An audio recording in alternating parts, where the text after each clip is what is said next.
DK넷 라디오 오늘의 핫이슈입니다. 최현준 보도국장 오늘 어떤 소식인가요? 식품의약국 FDA 자문단이 전 국민을 대상으로 한 코로나 바이러스 3차 백신 접종, 이른바 부스터샷에 반대 입장을 내놓은 가운데 앤서니 파우치 국립알러지 전염병 연구소 소장은 부스터샷 접종 대상이 결국엔 확대될 것이다라고 전망을 했습니다.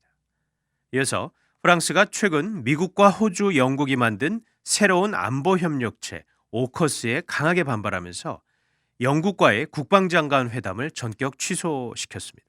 이런 가운데 조 바이든 대통령이 곧 에마누엘 마크롱 프랑스 대통령과 통화할 것이다라고 알려진 소식 함께 전하겠습니다. 네, 첫 소식입니다. 여전히 우리가 팬데믹 영향 하에 있고 또 특히 변이 바이러스로 인해서 사망자나 확진자가 계속 증가하는 상황에서 이 부스터샷 관련해서 상당히 관심이 집중됐는데 이 부스터샷이 코로나 바이러스 백신 3차 접종이잖아요. 이와 관련해서 보건 책임자가 입장을 밝혔네요.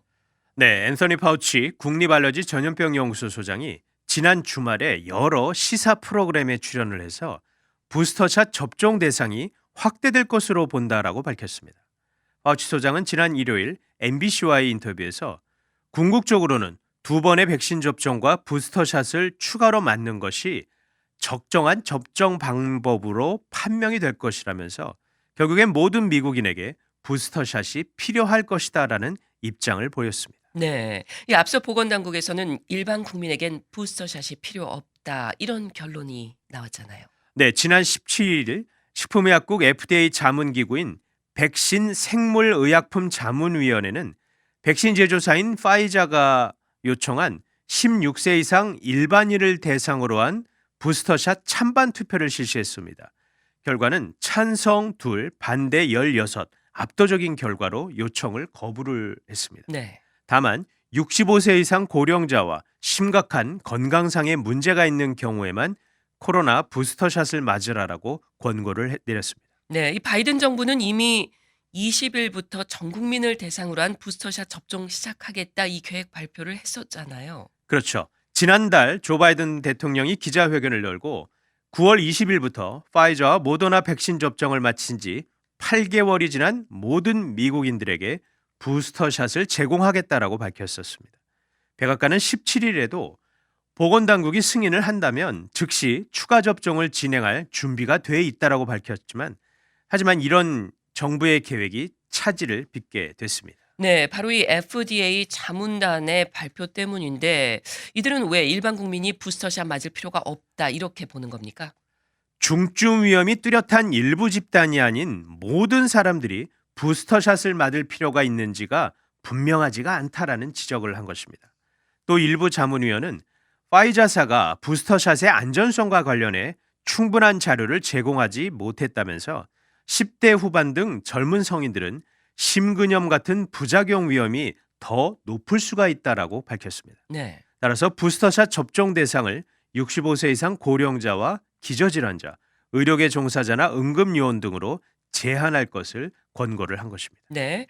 자, 이렇게 자문단의 권고 결정이 나왔는데 백신 접종하는 데 있어서 이 결정 의무적으로 따라야 하는 겁니까? FDA 자문단의 결정은 어디까지나 권고안입니다. 그러니까 구속력은 없는 것입니다. 하지만 정부는 통상적으로 FDA 자문단의 권고를 그동안 수용해 왔었습니다. 예. 그러니까 결국엔 부스터샷 접종과 관련해서 이 데이터 즉 자료가 아직 충분하지 않다라는 점이 이제 정부의 발목을 잡았다 볼 수 네, 있겠는데 하지만 파우치 소장은 앞으로 상황 또 바뀔 수 있다 이렇게 보는 겁니까? 그렇습니다.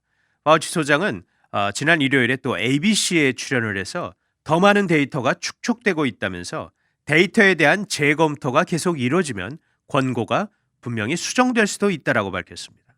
파우치 소장은 그러면서 몇 주 뒤면 모더나와 존슨앤존슨 백신의 부스터샷이 필요한지에 대한 결정도 이루어질 것이다라면서 우리는 식품의약국 FDA에 데이터를 전달을 해 그들이 이를 검토하고 부스터샷 접종과 관련해 결정 내릴 수 있도록 작업 중이다라고 밝혔습니다. 네. 자, 현재 코로나 백신을 맞은 미국인 얼마나 됩니까?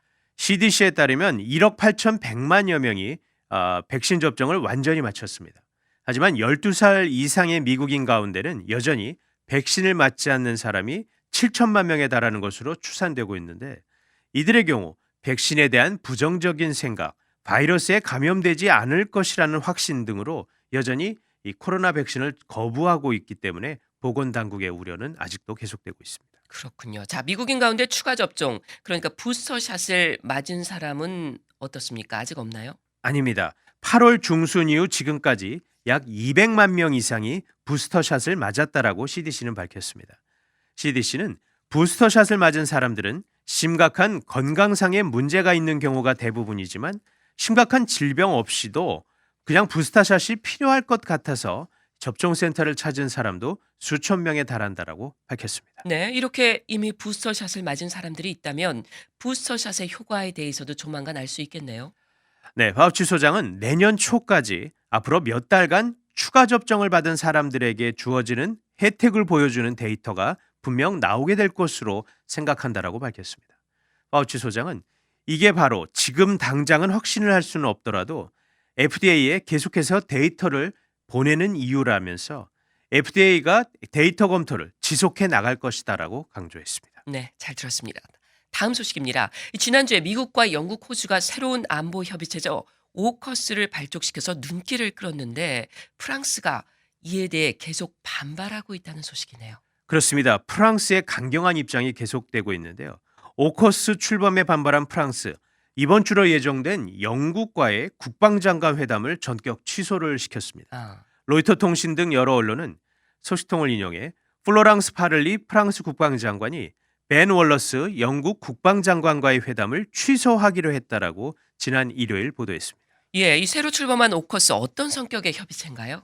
핵심은 미국, 영국, 호주 세 나라가 국방 능력 기술을 공유하겠다라는 것입니다. 구체적으로 인공지능, AI 그리고 사이버 그리고 수중 전력 등 부문에서 정보와 기술을 교환하기로 한 것입니다. 네, 이 오커스가 중국을 겨냥한 것이다 이런 얘기들이 나오잖아요. 그렇죠. 인도 태평양 지역에서 영향력을 키우려는 바로 중국을 견제하기 위한 협의체로 보입니다.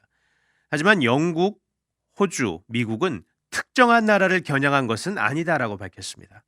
익명을 요구한 한 미국 정부 고위 관계자들도 오커스가 특정 국가를 겨냥한 것은 아니고 인도 태평양 지역에서의 억지력과 개입을 유지하기 위한 광범위한 노력 가운데 하나라고 강조하기도 했습니다. 네, 그런데 이런 협의체 출범에 프랑스가 강하게 반발하고 있는데 이유가 뭡니까?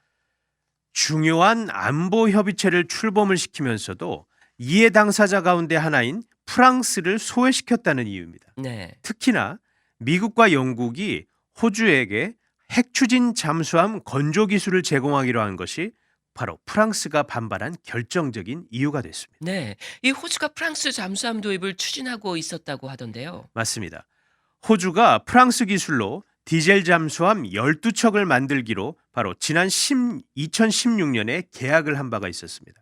하지만 이번에 오커스가 출범을 하면서 이 계약 사실상 모두 파기가 됐습니다. 네. 디젤 잠수함 12척 건조면 상당히 규모가 큰 계약이네요. 맞습니다. 약 370억 달러 규모였는데 이는 호주 역사상 가장 큰 무기 계약건이었습니다. 아, 이 프랑스로서는 370억 달러짜리 대규모 계약이 무산된 셈이네요. 그렇죠. 장이블 르드리앙 프랑스 외무부 장관은 이를 등에 칼을 꽂은 격이라면서 동맹과 협력국들 사이에서는 받아들일 수 없는 행위다라고 맹비난을 했습니다. 이런 가운데 프랑스가 지난 주말 미국과 호주 주재 자국 대사들을 소환을 시켜버려서 상당히 또 이슈가 되기도 했습니다. 예, 프랑스가 이렇게 강하게 반발하고 나오는데 이렇게 자국 대사 소환하는 것 자주 있는 일 아니잖아요. 아니죠. 다른 나라와의 관계에서 중대한 문제가 발생했을 때 자국 대사를 소환하는 경우가 종종 있습니다. 자, 프랑스가 미국과 호주 이 주재 대사들을 소환한 것은 바로 이 오커스 출범에 대해 그만큼 아주 강하게 불만을 표출했다라고 보입니다. 네. 이 잠수함 계약 파기건에 대해서 호주 정부 쪽에서는 어떤 반응이 나오고 있습니까? 네, 프랑스가 갑자기 배신당했다 이런 식으로 말하는데 호주는 프랑스의 거짓말로 이를 숨긴 적이 없다라고 강조를 했습니다.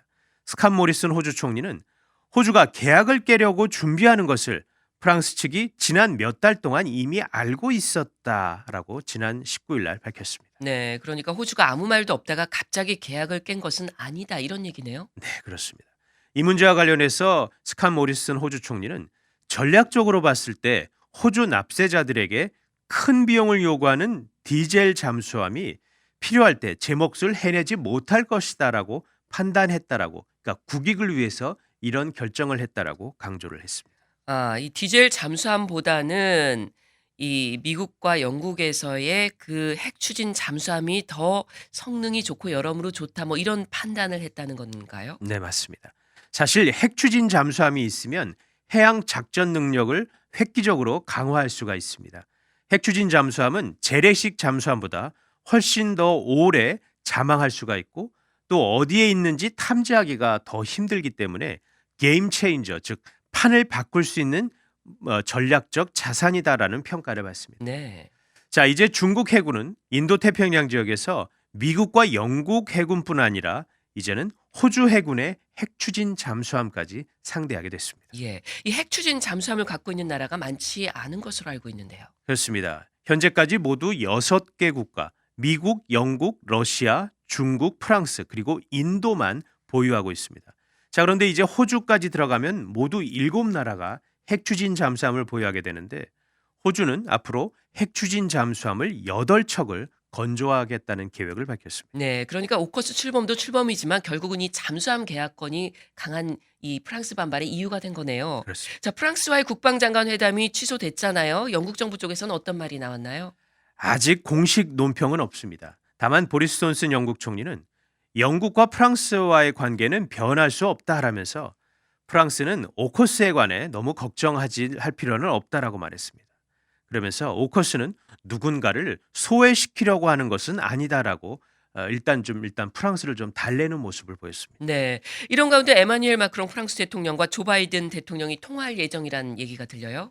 그렇습니다. 프랑스 정부 대변인이 마크롱 대통령과 바이든 대통령이 곧 빠른 시일 안에 통화를 하고 이 문제를 논의할 것이다라고 19일 날 일요일 날 공식적으로 밝혔습니다. 네, 잘 들었습니다. 지금까지 오늘의 핫 이슈였습니다.